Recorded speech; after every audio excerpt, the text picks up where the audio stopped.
price increase and that would go away over time. In other words, that there would be no further change, so measured inflation wouldn't reflect that higher level going up more and more. And it's time for that to happen. We really do expect that to be happening in the next 2 quarters. So we'll be watching very carefully to see that what we've thought all along would happen. That's the kind of critical part of the forecast. We need to really see that. With energy, it's so hard to say. I mentioned, in sort of the textbook, you would look through an oil shock because they tend to be short-lived and they tend to revert, and monetary policy works with long and variable lags, so you wouldn't necessarily react right away. I think that is all the more true given that we're several years above 2% inflation and that we're already looking through the tariff shock. So I think we're going to be very cautious about that. But the question about looking through energy really is not in front of us right now. It hasn't even peaked yet. And I think we'd want to see the backside of that and progress on tariffs before we even thought about reducing rates. So if I could follow up, the statement today preserves language that has taken on some meaning as it was socialized when the committee was actively lowering rates. Why is that easing bias still ripe, given how different the inflation outlook is now versus a meeting or two ago? And what more would have to happen for it to get evicted? So that was, as you will recall, we had a discussion about that at the last meeting, and we talked about it in the press conference after the March meeting. We had the same today. We had quite a vigorous discussion about that very issue and the guidance, and is it still appropriate and that kind of thing. And I would say that the number of people on the committee who either could support that language changing to a more neutral stance so that a hike is as likely as a cut. That number has increased over the intermeeting period, and it's easy to see why. I mean, it's a good question, right? You see, inflation has moved up over the interim a bit. Core inflation's 3.2 now, moving, albeit just a little bit, in the wrong direction. And we know that there will be, that there's headline inflation coming out of the Gulf, and we don't know how much that will be. We're going to need to see. So it makes all the sense in the world that people would look at that and we'd have a vigorous discussion about that. You saw the 3 people dissented over the language. 3.2 now. I think all of those people agree with the rate decision in the wrong direction. And so we know that the majority of the committee did not that want to do that, and headline inflation coming out of the Gulf. We needed to do it. We don't know how much that was. Just a question of we're going to need to see. Why do we need to do that now? It makes all the sense in the world that people would look at that and we'd have a vigorous discussion about that. You saw the 3 people dissent that decision because I think all of those people agree with the rate decision in the wrong direction. And so could really change the picture around that. There's language. So headline inflation coming out of the Gulf. It's close. It's a much closer thing on the committee that was in March. Why do we still do that? That makes all the sense so much so people would look at that and we'd have a vigorous discussion about that. You saw the 3 people dissent that decision because I think all of those people agree with the rate decision in the wrong direction. And so could really change the picture around that. There's language. So headline inflation coming out of the Gulf. It's close. It's a much closer thing on the committee that was in March. Why do we still do that? That makes all the sense so much so people would look at that and we'd have a vigorous discussion about that. You saw the 3 people dissent that decision because I think all of those people agree with the rate decision in the wrong direction. And so could really change the picture around that. There's language. So headline inflation coming out of the Gulf. It's close. It's a much closer thing on the committee that was in March. So that makes all the sense so much so people would look at that and have a vigorous discussion about that. The 3 people dissent that decision because I think more question happens with the rate decision in the wrong direction. And so could really change the picture of the feeling by there's language. So that's where my kind of goal is close. I get it. That's my question on the committee just was the way that question. So that becomes so much so people would look at that. It's only kind of a discussion. There's a discussion about the 3 people dissent that decision because I think more question happens with the rate decision in the wrong direction. And so could really change the picture of the feeling by there's language. So that's where my kind of goal is close. I get it. That's my question on the committee just was the way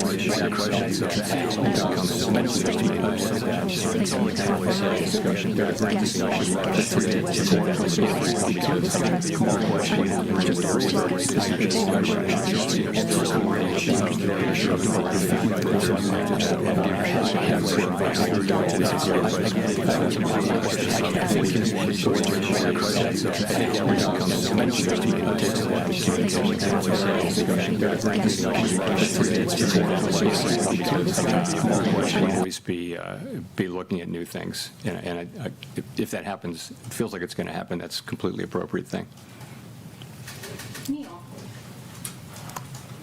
Hi, Chair Powell, Neil Owen with Axios. Can you tell us if you've been in touch with incoming Chairman Warsh? To what extent is this a normal transition process versus all the things swirling around, something unusual, and what can we expect when he takes that podium in a few weeks? I haven't seen him since seeing him at a dinner in January where I congratulated him and had a nice chat with him. Haven't seen him. I don't know what a normal process is. The last process was with Janet Yellen, with whom I had worked for 6 years, and so it was. We were sitting down the hall from each other, so it was a very different thing. I think this is and will be a very normal, standard kind of a transition process. So that's what I expect. I have every reason to think it will be. Quick follow-up: is the Supreme Court ruling on Governor Cook a factor in when you may leave as a governor? I wasn't thinking of it as such, but no, not really. I mean, I'm thinking more of the other things I mentioned. Chris. Hi, thanks for taking our question. I wanted to ask a question about your tenure, and Chris Rugaber at Associated Press. During your tenure as chair, you often spoke about how disadvantaged Americans benefited from extended periods of low unemployment. In the new framework the Fed adopted in 2020, some economists say elevated the Fed's employment mandate. Are you worried that the pandemic inflation spike that followed will make future Fed chairs more reluctant to pursue a hot jobs market, and should they be? I don't know the answer to that. I mean, what we experienced in the teens, the mid-teens, was really low levels of unemployment for a long period of time and no reaction from inflation. And we all very much took notice of that. We also noticed that the biggest wage gains were going to people at the bottom end of the income spectrum. And we had many reports of, it felt like a fairly stable equilibrium, and a lot of benefits were flowing to people at the bottom end of the income spectrum, including companies were, setting up in people who were confined and like training them before they got out, and it was a very healthy sort of set of societal dynamics. So of course, I think anybody would love to get back to that. I don't think that anything that happened to create the global pandemic inflation was in any way related to overweighting the employment market. I mean, it was a global shock that happened essentially very similarly all over the world that had to do with closing, reopening, stimulus, and all that. And I mean, you could look at a graph of 10 big economies on the page and not know which was the U.S. and which was Germany, France, and things like that. So I don't think that insight was in any way responsible for the high inflation that we experienced. So, I mean, I think it's always been a balance. You've got to be strong on both of our dual mandates, and we for example, now we don't feel that the labor market is at all a source of inflation, so we don't need to be worrying about that. It's been a long time since we have had to worry about that. Well, actually, during the pandemic recovery, the labor market was super overheated and tight, and that's when we had to worry about it, but not now. And just on the other issue, do you need more assurance from the Justice Department before stepping down? Is that what you're waiting for, or what else? I'm waiting, for the investigation to be well and truly over with finality and transparency, and I'm waiting for that, and I will leave when I think it's appropriate to do so. Michael McKee. Michael McKee from Bloomberg Television and Radio. I'd like to ask you if you could explain a little more or characterize a little more the discussion about the two-sided view and interest rates, because there were some members of the Open Market Committee who've been suggesting that we may need to raise interest rates even absent the war because inflation was not coming down fast enough. Is there any sense that interest rates might have to go up, or was this just a setup to sort of warn people that you're worried about the war impacts? So nobody, the three dissenters and others who could have supported that, and others who were voters and non-voters who preferred it, they all supported the rate decision, right? So people are not saying we need to hike now. It's more a question of, don't we kind of feel that we should be neutral? And what are markets doing? People argue that this is consistent with markets are doing. And again, it's a very fair question, but, these changes, there is, it's a form of forward guidance, and you don't want to make them in a way that will be sustained and continue to make sense and not something you need to take back, fairly quickly. So I think we just, a group of us, including me, didn't feel like we needed to be in a hurry on that markets are not confused about our reaction function. We don't have a problem to solve on that. But the other side of the argument is a good argument, too, as I mentioned. It's a perfectly good argument to be having, good discussion to be having. So, and it came out the way it came out. Well, you've got 3 dissents in favor of two-sided warning. You've got yourself staying on the board. You've got the criticism that does come from elected officials, and you've got a lot of critics who have faulted the Fed for being too slow 2021 with inflation. Are you worried about Fed credibility under all of this? Is that one reason that you want to stay on? Not driving my thinking now. I mean, monetary policy is going to get made by, 19 people. There's a lot of stability there. I mean, if you think about it, every new Fed chair has the same situation, which is you've got 18 colleagues on the FOMC, 11 of them vote during any year, and your job is to create consensus. It's to talk to them, understand them, be inside their thinking, and be able to pull them together and get consensus and move. And that's what every Fed chair has to do. And I think Kevin Warsh is actually quite well. He has the capabilities, skills to be very good at that, I would think. So I think I'm not so worried about that process. I think that'll work itself out. Howard. Thank you, Chair. Howard Schneider with Reuters. You mentioned that staying on as a governor, you intend to keep a low profile. I'm just wondering if you could give us a little more detail on what that looks like and how you can... Touche. Walk down the steps. What that looks like, and particularly around the policy discussion, how you're able to have your intervention and not be a shadow chair and not have a kind of an outsized influence over the process. Yeah, that's just something I would never do. The shadow chair thing. No, I don't know what the exact specifics of it will be, but I'm going back to being a governor. I respect the role of chair. I was a chair. I was a governor for 6 years, and I know what that's like. I know, and I had a pretty front row seat particularly with Chair Yellen, to whom I was close when I worked with Chairman Bernanke for 2 years, but I was brand new at that time, so I got a sense of what it was, and I had real sympathy for how hard it is to get that group to consensus. And I always felt like I don't want to add to that unnecessarily, and that means try to support the chairs where the direction the chair wants to go in, if you can. If you can't, you can't. And I think that's the way it's always worked there, because the chair only has one vote, plus the ability to develop consensus. And if people won't be, they won't, if they're not flexible at all, then how do you ever do that? And so that's why the authority the chair has really is to develop relationships with people and work with them, and then put something forward that has consensus. And I propose to be a very constructive participant in that process, really out of respect for the office of the chair. And in your view as a soon-to-be governor, how do you see the risks of oil prices bleeding into core inflation in coming weeks? Because that was, it seems like the commentary that was coming from particularly some of the Reserve Bank presidents, they were elevated concerns about the bleed into core.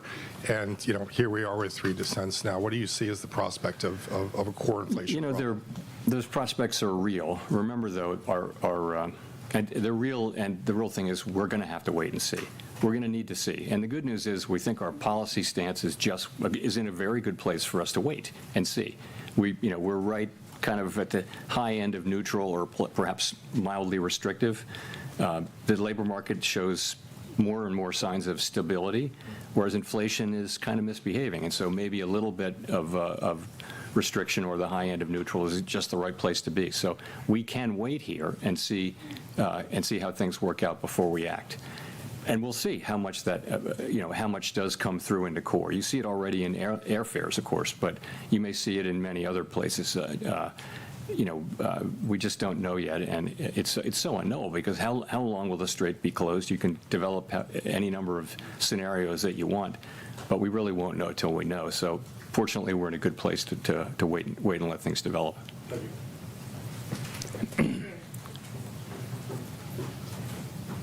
Thanks, Mr. Chairman. You started holding post-meeting press conferences for every meeting as opposed to the ones with just with SEPs. Can you talk about why you see that as a net positive?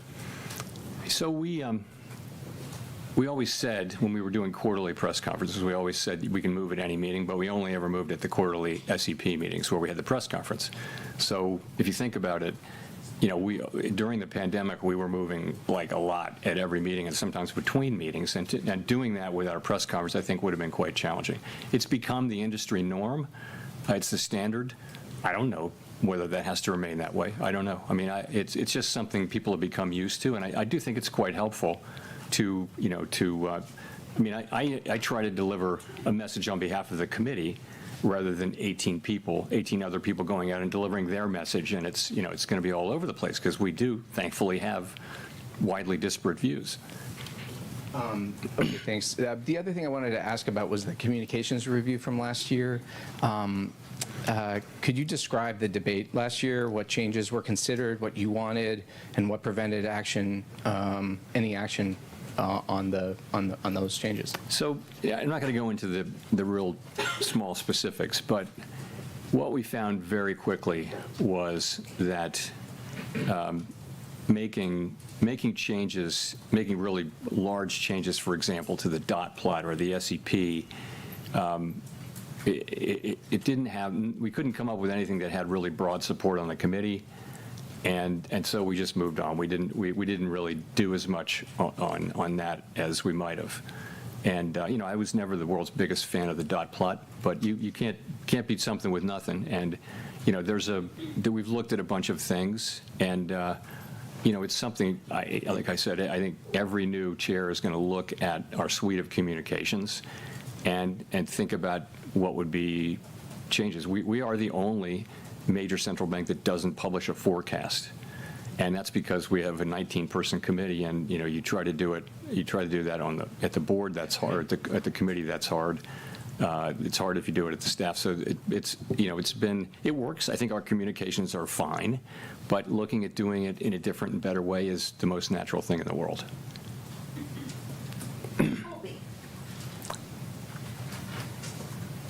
Thank you. Colby Smith with the New York Times. If I could follow up on Mike's question about hikes, are we right to assume that the hawkish outcome for the Fed is still one in which the committee just extends the pause in rate cuts? And to what extent is there a growing sense within the committee that monetary policy really isn't just restrictive at all right now? The economy is holding up relatively well despite this major energy shock. The unemployment rate has ticked lower. Inflation was moving sideways even before the war and is now moving higher. So where is the committee at on that debate? Where we're at is we think our policy rate is in a good place. If we need to hike, we will certainly signal that, and we will certainly do it. And if we need to cut, then, or if it's appropriate to cut, then we'll signal the opposite. I think because we feel like we're in a good place to move in either direction. Nobody's calling for a hike right now.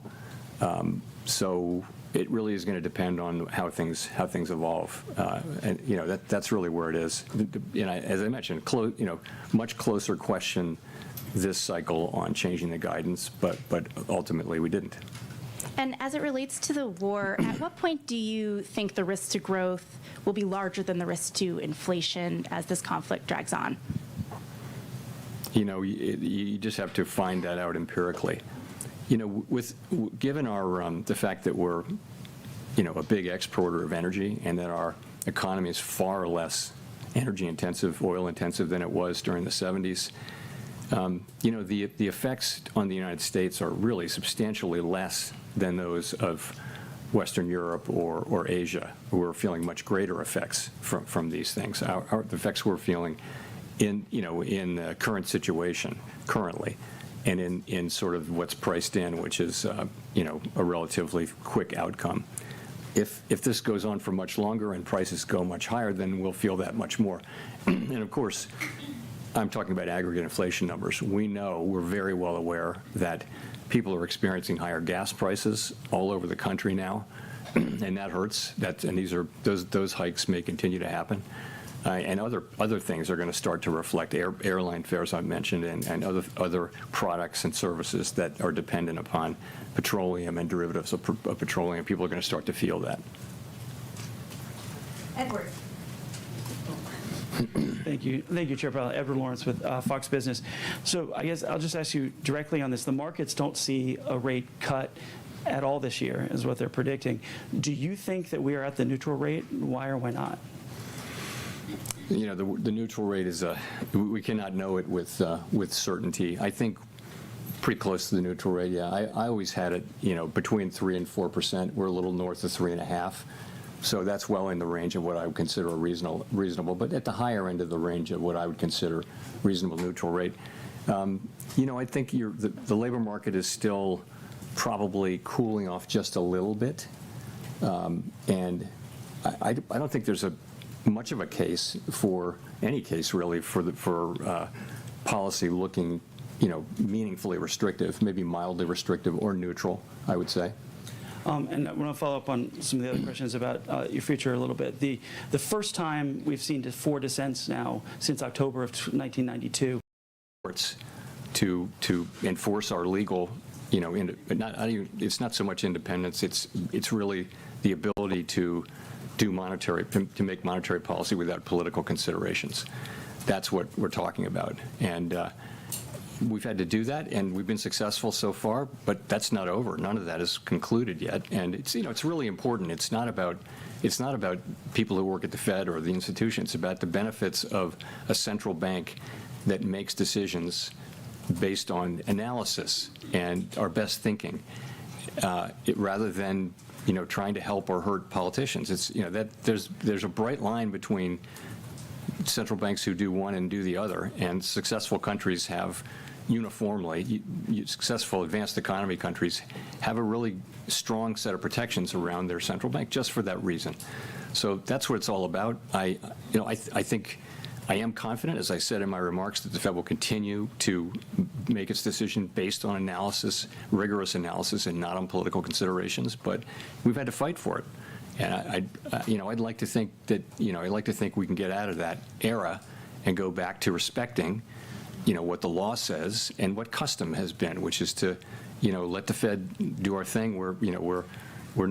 It's an institution full of human beings who work super hard to get things right for the benefit of the public. We're all human. Don't expect perfection, but do expect us to make, you know, decisions without political considerations and the very best analysis we can bring.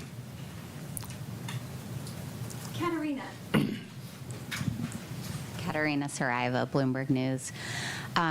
How would you characterize what you've heard from your colleagues on your decision to stay? Do you have their support?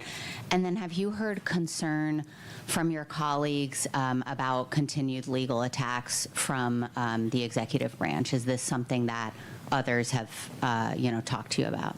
So I think that I don't want to report on what my colleagues think. They can speak for themselves. But, you know, there are widespread concerns that these things may continue. That's all I'll say. And and that would be a problem. And so. And then I just also wanted to ask about Governor Waller's speech on the reserve banks. Do you have any thoughts on centralizing some of those functions in the way he described? And then are you concerned that something like that could potentially be a slippery slope to consolidate reserve bank functions even more in such a way where the central bank ultimately loses some of that important regional information? So we try to be good stewards of the public's money and efficient, and Chris Waller is particularly passionate about that. Of course, so are the presidents, and it's a question of how do you accomplish it. We of course, and Chris said this in his speech, we want 12 strong independent central banks with their own staffs and their own monetary policy views and all that. But there are things that are done in all 12 which could well be done at one much more efficiently and with cost savings. And so there's a back and forth going on that, but everybody's on the same page. The other thing he touched on was the idea of removing reserve bank presidents from office over different views on monetary policy. And I would just agree with him so strongly that would be the beginning of the end of the Fed's ability to make monetary policy independently. If every administration could come in and do that, you're just another cabinet agency at that point. So that's not something that I would support. Chris said the same thing. Christine. Thanks, Chair Powell. Christine Romans, NBC News. I want to ask about legacy. When the history books are written, how do you think your stewardship at the Fed will be remembered for the past 8 years? I'm going to just say that that's for someone else to say. I'll give you a mulligan on that. All right, I'm going to ask you about misbehaving inflation then. You talked about those 4 big shocks, supply shocks over the past 5 years, and inflation still misbehaving. What's your message to American families who feel like inflation has not been under control for them really since the COVID reopening? We're committed to bring inflation back down to 2% and sustainably. That's our goal, and we'll stick at it until that happens. We keep getting these events keep happening, which keep driving up costs, and the best thing we can do is to use our tools to guide inflation back down to 2%. I think trying to get there really quickly could be very costly in terms of job loss and things like that, but we try to get there over time in a way that does the least damage possible, and our commitment to that is never-ending and unshakable. How would you describe the economy outside of the misbehaving inflation? I mean, it's still awfully resilient given all of the blows. I don't know that you can be awfully resilient. So it's actually quite resilient, I would say, because it's a positive thing. If I can have that amendment, yeah, growth is really solid across our economy. Some of that is that consumer spending is hanging in pretty well. The most recent data are good. And some of it is just the apparently insatiable demand for data centers all over the United States. So a lot of business investment going into building data centers, and every reason to think that continues. So you've got an economy that's growing at 2% or better. PDFP, which is private domestic final purchases, which is really a better signal of a momentum in the economy, is actually higher than that. So that's a positive thing. If you look at the unemployment rate, it's 4.3%. So that's a low rate. That's pretty close to mainstream estimates of the natural rate. We've been there for a long time. So it doesn't feel like a good labor market to some who don't have jobs, because quits are really low, hires are really low, and there's effectively no new net job creation. So that's in a sense, the labor market is in balance, but it's an unusual and uncomfortable kind of a balance where people who don't have jobs will have a hard time breaking in unless somebody quits their job. So that's pretty good. Inflation is the thing we need to work on, and it's partly tariffs, which we think that inflation should subside over the course of this year, because it's kind of a one-time increase. It shouldn't be repeated, and that should start happening pretty soon. The energy inflation that we're getting should go through fairly quickly. And we'll just have to see how that works out. In the meantime, we think our policy stance is in a good place for us to hold and wait developments. Jennifer.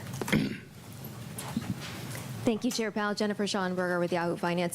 At the risk of beating the dead horse here, clearly 3 members objected to keeping that easing bias in the statement. And you said that the majority still didn't need to move to new language at this point. So does the majority of the committee still have a bias towards cuts at this point, or has the bias on the committee shifted away from cuts towards holding or hikes if that was needed? So I think that, the center is moving toward a more neutral place, and that's sort of what markets are saying too. I just think, there's a lot of signaling going on when you change guidance like that. And so we just, I guess a majority of us didn't feel like we needed to send a signal on that right now.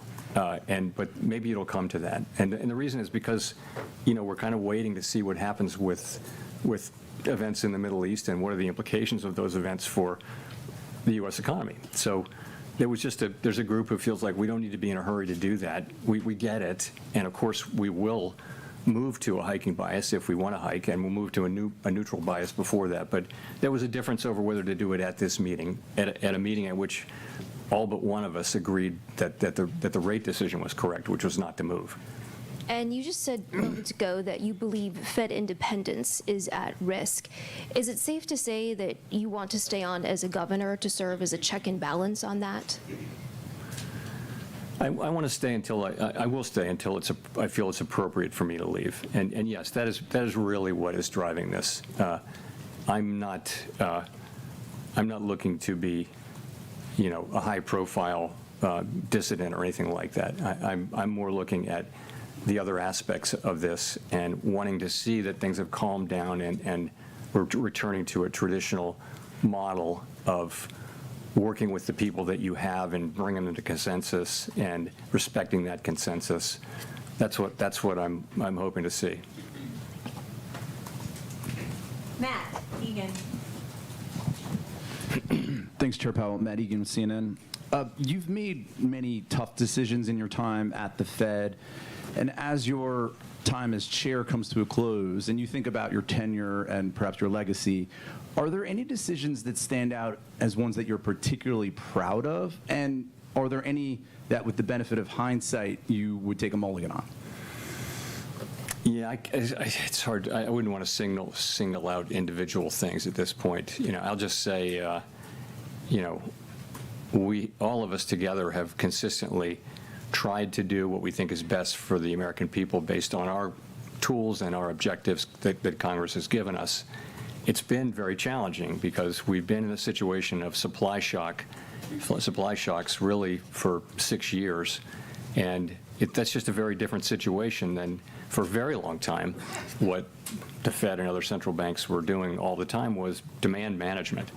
And there was always the inflation mandate, but inflation was low for 25 years. So this is a very different world and a much more challenging one where you have to balance the two objectives. And by the way, central banks that have an inflation mandate have to do exactly the same thing because they're balancing economic activity. So that's been challenging, and we've tried to do our very best through these really challenging times, and I'm really proud of the work that I've done, that my colleagues and I have done during these years. Now, to follow up on some of the discussion around Fed independence, can you explain to the public why this notion of Fed independence, which might sound kind of wonky to some, is so critical? I mean, what are the consequences if either the Supreme Court rules against Lisa Cook or the Fed in the future decides to make decisions more around the political calendar instead of the economic data? So every major advanced economy in the world has made the same decision the United States has made, and that is that they want to take the making of monetary policy, the setting of interest rates to support the economy, to achieve maximum employment and price stability. They want to take that out of the direct control of elected politicians. And the reason is elected politicians are always running for election, and they'll always want low rates, and that will lead to inflation over time. So after literally centuries of experience with that, the whole world moved to the different model, and it's worked great. I mean, this is the era in which inflation was under control for 40 years. Then we had the pandemic, inflation everywhere in the world, and now we have inflation that had gone pretty much all the way back to target, really close to all the way back to target, and now is being buffeted by the energy shock, and the U.S. buffeted by the tariff shock as well. So, but what I would say to the general public is that's the backstory, is that don't think about an institution being independent. Think about it this way, that you want people to make monetary policy and set interest rates to benefit the general public and to try to achieve economic goals, which are maximum employment and price stability, and focus only on that and ignore political considerations, completely ignore them. This isn't bipartisan, this is nonpartisan. So we just work directly for the American people doing these things. We don't think, I want to do this because the president says it's a good idea, or because there's an election coming up and I want to speed up or slow down the economy. I mean, Think about that. If that's what we were doing, we'd have no credibility. Markets would lose faith in us, and our ability to control inflation and have any respect would be gone. And let me say, whatever people say, the markets believe in that we will produce 2% inflation. If you look at longer run expectations, markets believe that there's no sense in which our credibility in the markets has weakened. It's just not the case. It's people do get it, that this is our commitment and that we will achieve it, and it's priced in.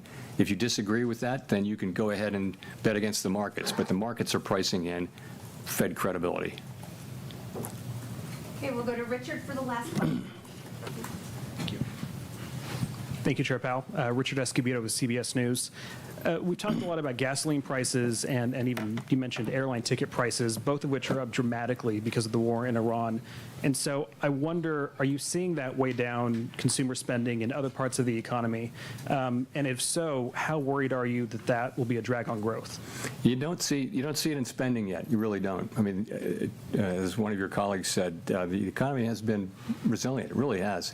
Not just this time, but it's been remarkably resilient for some years now. The U.S. economy has just powered through shock after shock, and consumers are still spending, and that's what the banks will tell you, credit card companies will tell you, the retail sales numbers that we got most recently. People are still spending, and how long can that go on in a world where if gas prices were to go up a bunch more, that's taking otherwise spendable money out of people's pockets. But right now, we don't actually see much slowdown yet, certainly none from this, but you think logically you will because people have a certain amount of money to spend. If they're spending 25% more on gas or something like that, then that's going to come out of other spending. But we don't see it yet. One last thing. You mentioned those economies in Southeast Asia that are particularly dependent on petroleum. They make a lot of the stuff that American consumers buy. So was there any discussion today about whether or not those costs getting passed along to consumers is a real concern, and whether or not that might push up inflation? So all of those things are in the models that we use to calculate inflation. So they're just parts. You can ask about anything like that, and they have a place. The staff has a place where they're looking at that and pricing in what will happen with higher prices and that kind of thing. So it's there. The effects are not that big yet. We're a huge economy. The import sector is only 10% of the economy, so we're not like a European country where 50% of the GDP is in the external sector. We're also, as I mentioned, we're an oil exporter, so we're not feeling the same kind of pain, and we're not likely to feel the same kind of pain that economies in Western Europe and certainly in Asia are feeling. Anyway, thank you very much, everyone. I won't see you next time.